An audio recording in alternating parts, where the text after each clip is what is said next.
കൈയുടെ സംരക്ഷണത്തെ പറ്റി എപ്പോഴെങ്കിലും കൂടുതൽ ചിന്തിക്കാറുണ്ടോ? നമ്മൾ കൂടിപ്പോയ ഫേസ് എന്തായാലും നമ്മൾ കെയർ ചെയ്യും. കൈയും കാലം എന്നൊക്കെ പറയുമ്പോൾ നമ്മൾ കുറച്ച് പുറകോട്ട് വരില്ലേ? അപ്പൊ നമുക്ക് വളരെ സിമ്പിൾ ആയിട്ട് ചെയ്യാൻ പറ്റിയ 5 മിനിറ്റ് ധാരാളമാണ് നമുക്ക് ചെയ്യാൻ വേണ്ടി ഒരു കുഞ്ഞു മിനി മാനിക്യൂർ വീഡിയോ ആണ് ചെയ്യുന്നത്. കുഞ്ഞു മിനി അല്ല, മിനി മാനിക്യൂർ വീഡിയോ, രണ്ടിന്റെ മീനിങ് സെയിം ആണ്.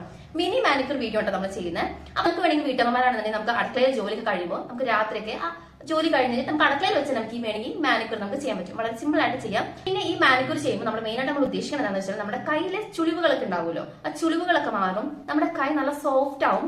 ഇത് ചെയ്തു വരുമ്പോൾ നമ്മുടെ കയ്യിൽ ചെറിയൊരു ഗ്ലോ വരും. അത് ഉറപ്പുള്ള കാര്യമാണ്. പക്ഷെ ഒറ്റ പ്രാവശ്യത്തിൽ ചെയ്യുമ്പോഴേക്കും വെളുക്കുമെന്നൊന്നും ഞാൻ പറയുന്നില്ല. പക്ഷെ നമ്മുടെ കൈ നല്ല സോഫ്റ്റ് ആവും, നമ്മുടെ സ്കിന്നിലെ ചുളിവുകളൊക്കെ മാറും. അപ്പൊ നമുക്ക് ഇത് എങ്ങനെയാണ് ഈ കുഞ്ഞു മിനി മാനിക്യൂർ ഞാൻ പറയാം. അപ്പൊ ഇതെങ്ങനെയാണ് നമുക്ക് ഈ മിനി മാനിക്യൂർ വീഡിയോ ചെയ്യണമെന്ന് നോക്കാം. നമുക്ക് വീഡിയോയിലോട്ട് പോകാം.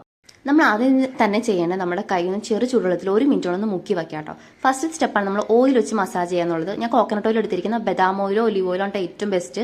ഇത് ജസ്റ്റ് 1 മിനിറ്റോളം നമ്മൾ കയ്യിൽ നിന്ന് മസാജ് ചെയ്തിട്ട് ആ സെയിം വെള്ളത്തിൽ തന്നെ നമ്മളൊന്ന് വാഷ് ഔട്ട് ചെയ്തെടുക്കുക. രണ്ടാമത് നമ്മുടെ സ്ക്രബ്, പഞ്ചസാരയും നാരങ്ങയും മിക്സ് ചെയ്ത സ്ക്രബാണ്. അത് ഒരു 2 മിനിറ്റ്സോളം നമ്മുടെ കയ്യിലൊന്ന് ഉള്ളിലും പുറത്തൊക്കെ ആയിട്ട് നന്നായിട്ട് സ്ക്രബ് ചെയ്ത് കൊടുക്കുക. ഈ ഒരു സ്ക്രബ് തന്നെ തരണം കേട്ടോ. അത് നമ്മൾ ആ സെയിം വെള്ളത്തിൽ തന്നെ ഒന്നുകൂടി ജസ്റ്റ് ഒന്ന് വാഷ് ചെയ്തെടുത്തിട്ട് ലാസ്റ്റ് സ്റ്റെപ്പാണ് എന്തെങ്കിലും ഹാൻഡ് ക്രീമോ അല്ലെങ്കിൽ മോയ്സ്ചറൈസർ നമ്മുടെ കയ്യിലൊന്ന് അപ്ലൈ ചെയ്യുന്നുള്ളത്. ഞാൻ കുറേ നാളെ മുന്നേ ചെയ്തിട്ടുള്ള ഒരു മാനിക്യൂർ എനിക്ക് നല്ലപോലെ റിസൾട്ട് കിട്ടിയിട്ടൊരു മാനിക്യൂർ ആണ്. നമ്മുടെ കൈ അത്യാവശ്യം നല്ല ഗ്ലോ ആക്കിയും ചുളിവൊക്കെ മാറ്റൊക്കെ ചെയ്യും കേട്ടോ. അപ്പം നിങ്ങളും ഒന്ന് ട്രൈ ചെയ്ത് നോക്കാം.